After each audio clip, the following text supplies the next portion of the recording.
Tezos, c'est une blockchain Layer 1 qui s'est lancée exactement le 30 juin 2008. Ça fait environ 5 ans que cette blockchain est sur le marché et elle propose plusieurs éléments en passant par les institutions, parce qu'effectivement, l'adoption de masse de la blockchain doit se faire également avec les institutions pour avoir l'effet qu'on attend, pour avoir une certaine utilisation à grande échelle de masse de la blockchain.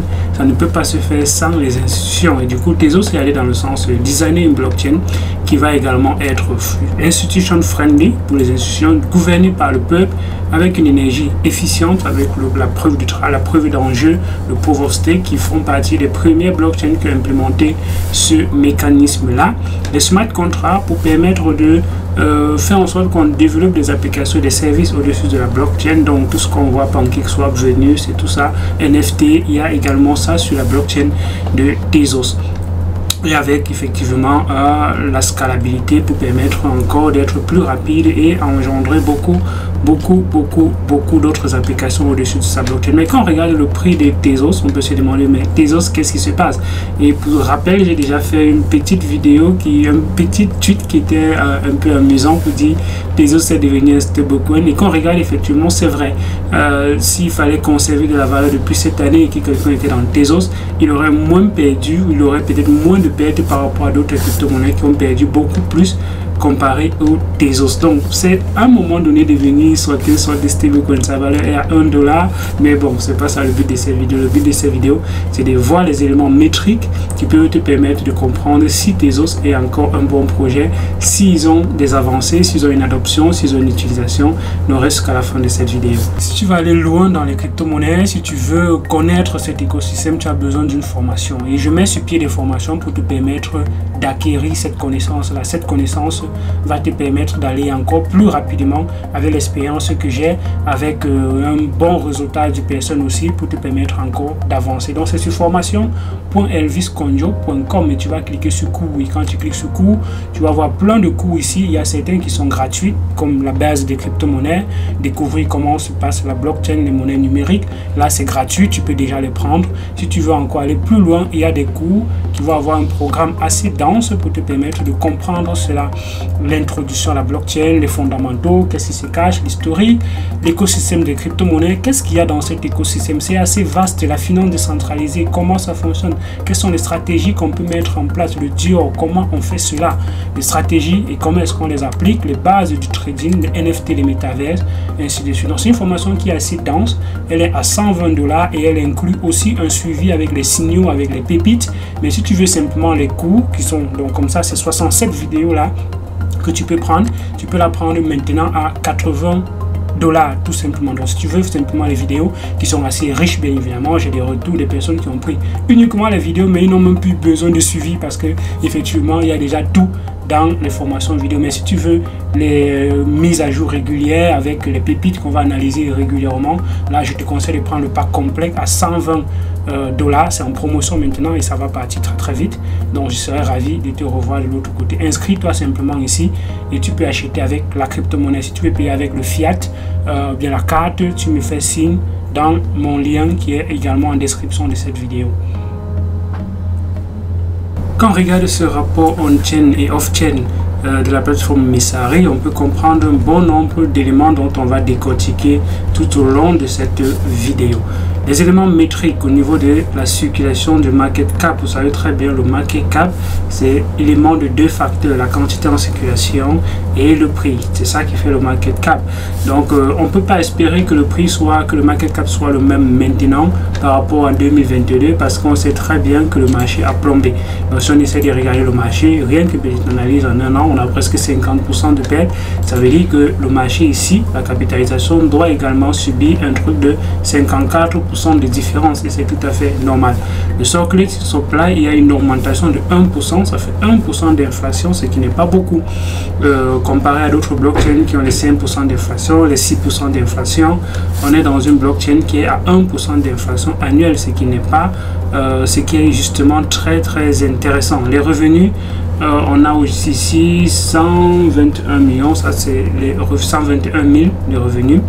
Network Activity, l'activité. Donc l'activité sur la blockchain, ça va te permettre de comprendre quel est le nombre d'adresses qui interagissent avec cette blockchain là, et on peut regarder ça dans l'Explorer. Sauf que dans l'Explorer, il y a tellement de données qu'on peut pas, il est peut-être difficile que chacun puisse analyser soi-même.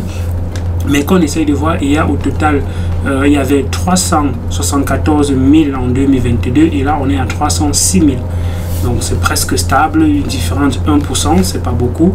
Daily Average Transaction, on a plutôt augmenté de 3%, on était à 41 000 et là on est à 44 000 en un an. Donc les transactions sont plutôt en train d'augmenter, pourtant le marché a baissé, pourtant la capitalisation a été diminuée. Ça montre comment il y a un certain nombre de personnes qui continuent d'arriver parce que parfois ce ne sont pas les mêmes personnes, ce ne sont pas les mêmes adresses qui continuent de faire des transactions sur ces blockchains. Plusieurs des anciennes adresses sont plutôt dans le mode passif, en mode staking, beaucoup plus pour les anciennes adresses. Donc ça montre comment il y a une certaine utilisation de la blockchain encore. Et les volumes de NFT, ça a quasiment resté le même en termes de Tezos. On est à 9 900 millions. 9 900 000. Ici, on est à 1 117 000 et là c'est presque stable, on est à 3% de différence, c'est pas beaucoup. On regarde la valeur en Tezos, donc le nombre, la quantité de Tezos qui a été bloqué dans les plateformes de finances décentralisées dans l'écosystème. On était à 31 millions en 2022 et là maintenant on est à 84 millions. Il y a une augmentation assez fulgurante du nombre de Tezos qui sont stakés dans les différents protocoles et on va voir par la suite, ça a un impact effectivement sur la total value lock dont on va voir par la suite. Quand on regarde ici Tezos Overview Finance sur le prix, bien évidemment on a 54% de perte.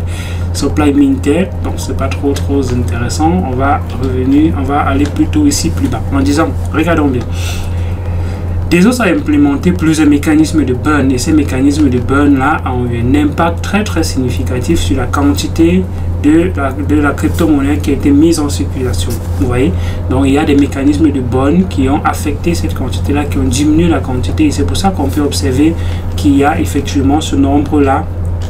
Cette inflation qui est juste à 1% quelque part ici, ce qui montre que oui, effectivement, il y a des mécanismes qui sont mis sur pied par la plateforme pour donner encore plus de valeur à ceux qui conservent la plateforme, à ceux qui utilisent la plateforme. Les adresses actives, on a les nouveaux adresses, on est passé de 174 000 à 71 000, donc ça a quand même diminué. Donc il y a une fréquence, la fréquence de création d'adresses a baissé sur la blockchain de Tezos et c'est tout à fait normal aussi parce qu'en période de bear market, on n'attend pas avoir les mêmes effervescences qu'en période de bull run. En période de bull run, tout le monde va vouloir faire quelque chose, tout le monde va vouloir participer à quelque chose et du coup il y aura bien plus d'adresses qui seront créées pendant le bull run. C'est tout à fait normal. Donc il faudrait discerner les éléments métriques qui sont intéressants et d'autres qui ne sont pas. Ce qui peut être intéressant, c'est les adresses actives. Quand on regarde ces adresses actives, quels sont les nombres d'utilisation dans le smart contract, les daily contract use, daily contract call, on est passé de 98 000 à 56 000. On a une baisse bien évidemment au niveau des appels de contrat parce qu'il y a moins d'interaction sur la blockchain et c'est tout à fait normal. Mais par contre, ce nombre qui a baissé de transactions, on regarde qu'on observe les daily transactions, les daily average, nombre journalier de transactions. On peut observer qu'on était à 44 000, à 41 000 et là maintenant on est à 44 000. Donc on a eu une augmentation de presque 3 000 de transactions par jour. Ça veut dire qu'on fait plus de transactions sur la blockchain maintenant par rapport à il y a un an. Donc c'est en train d'augmenter, ça a baissé et là maintenant c'est en train d'augmenter pendant ce trimestre-ci. Les frais de transaction, bon ça n'a pas trop baissé parce que les frais de transaction sur la blockchain de Tezos c'est relativement faible, c'est relativement low. Donc ça, ce sont des éléments de création des adresses. Les adresses qui sont actives, c'est presque resté stable depuis une année.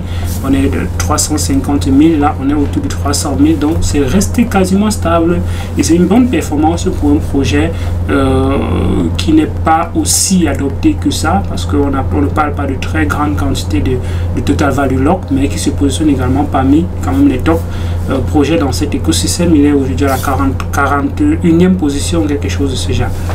Donc, quand on regarde les transactions au niveau, bon, les transactions sont presque stables, c'est ce qu'on a vu tantôt.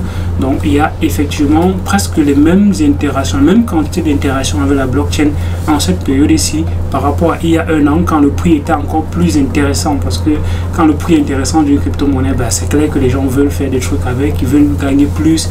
Or, quand on est dans une période comme celle-ci, les gens veulent plutôt conserver le mieux ce qu'ils ont, ils veulent plutôt plus conserver ce qu'ils ont que de vouloir interagir sur beaucoup de trucs. Donc ils vont être passifs, ils vont staker dans les pools de liquidité, ils vont farmer, ils vont faire des trucs comme lending, borrowing pour garder, pour rester le moins actif possible et conserver ça pour être plus actif quand le marché sera, il y aura bien beaucoup plus d'opportunités à saisir d'une certaine façon un peu de partout. Donc, les NFT ont contribué aussi à accélérer la blockchain Tezos parce qu'il y a beaucoup de projets comme des plateformes comme OBJKT qui est une marketplace de NFT sur la plateforme qui est aujourd'hui parmi l'une des plateformes qui voit le plus grand nombre de transactions sur la blockchain de Tezos dont on va voir par la suite.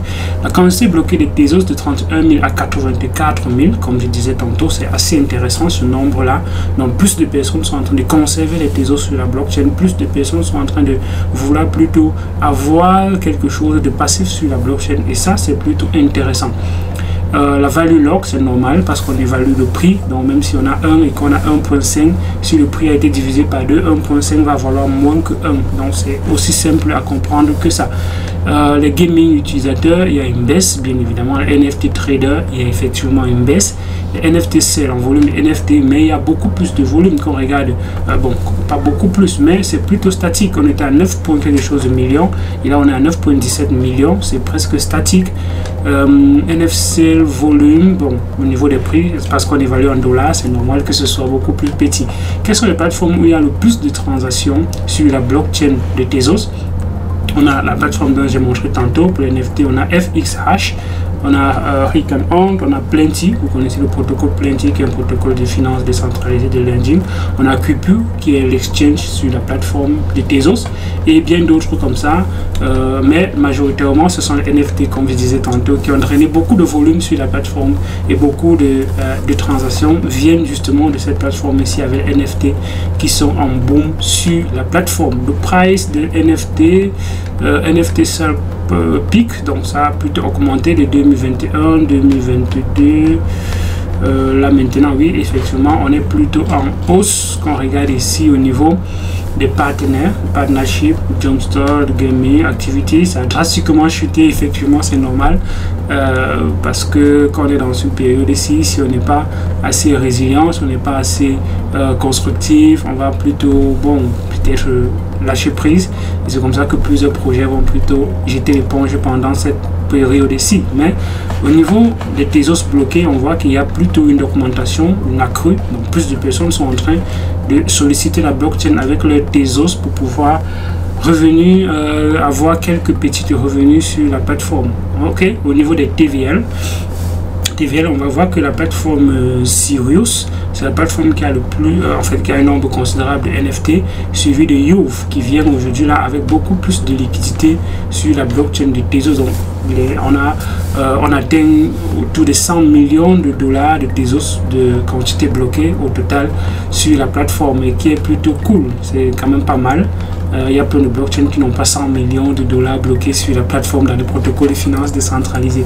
Donc c'est pas mal, c'est pas mauvais, et ils sont présentement en train de mettre sur pied des mécanismes de ZK Rollup dans leur roadmap pour pouvoir également centraliser, en fait avoir encore peut-être accélérer un certain nombre de choses sur la blockchain de Tezos. Donc allons ici au niveau le supply stake, au niveau de leur roadmap. On voit ici qu'il y a Mumbai qui va arriver avec les Smart ZK Rollup, les Smart Rollup qui sont déjà actifs, c'est sur le mainnet, mais les ZK Rollup arrivent bientôt, c'est sur le testnet, et ça va donc réduire le temps d'un bloc. Donc quand on va mettre un bloc sur la blockchain, ça va prendre moins de temps, parce que avec les mécanismes de ZK Rollup, bien les ZK Sync et ainsi de suite, ça permet d'accélérer le processus de validation des transactions, parce qu'on a besoin de zero knowledge, pas de connaissances pour pouvoir valider, et ça fait que les transactions se valident un peu plus rapidement. C'est la raison pour laquelle plein de blockchains sont en train d'adopter ces mécanismes mécanismes de validation là sur le blockchain. Donc on a Ethereum qui a déjà adopté ces mécanismes de ZK Rollup, et on va encore voir d'autres choses arriver par la suite avec le sharding, mais d'autres blockchains sont en train d'adopter ces types de validation là. Il faudrait comprendre que ZK Rollup c'est une technologie et on peut donc l'embarquer dans plein de blockchains. C'est pour ça que j'ai dit les anciens blockchains, si elles se mettent à jour, peuvent justement damer le pion à ces nouveaux projets qui viennent avec des nouveaux narratifs. Or, ces narratifs-là peuvent être rappliqués facilement sur les anciens projets. Et comme on voit ici, Tezos effectivement est en train de se mettre à jour, de prendre des nouvelles tendances, des nouveaux mécanismes pour accélérer encore sa blockchain, bien évidemment. Donc, qu'est-ce que je pense à la fin de Tezos? Tezos, c'est un projet que je suis depuis un bon bout de temps et je pense que c'est un projet qui est intéressant et dont j'ai déjà parlé à plusieurs reprises sur la chaîne, bien évidemment. Ça ne veut pas dire que vous devez acheter parce que Elvis a dit que c'est intéressant. Vous devez faire vos propres recherches, bien évidemment. Mais je pense que ça vaut encore la peine de continuer de garder Tezos. Moi, je vais continuer d'en garder parce que c'est un projet qui m'a plutôt l'air d'aller sur le bon sens, dans la bonne direction, avec quelques adoptions que je vois, les partenariats qui ont été faits avec certaines banques, avec certains États du côté de l'Union européenne pour la construction des stablecoins. Vous savez que sur Tezos, il y a un euro, il y a le stablecoin euro qui fonctionne sur la blockchain de Tezos et ça fait partie des rares blockchains qui ont ça. Donc il y a beaucoup de choses qui ont été mises par EDF Group, Ubisoft, ainsi de suite. Ça va permettre encore peut-être d'adopter massivement cette blockchain. Donc dis-moi ce que tu penses en commentaire de cette vidéo. Qu'est-ce que tu as pris de ce rapport? Qu'est-ce que tu pensais de Tezos? Est-ce que tu pensais que Tezos est mort? Dis-moi ça en commentaire de cette vidéo. Like, partage, abonne-toi pour ne rater aucune des vidéos sur la chaîne Elvis Konjo. À d'autres vidéos. Ciao.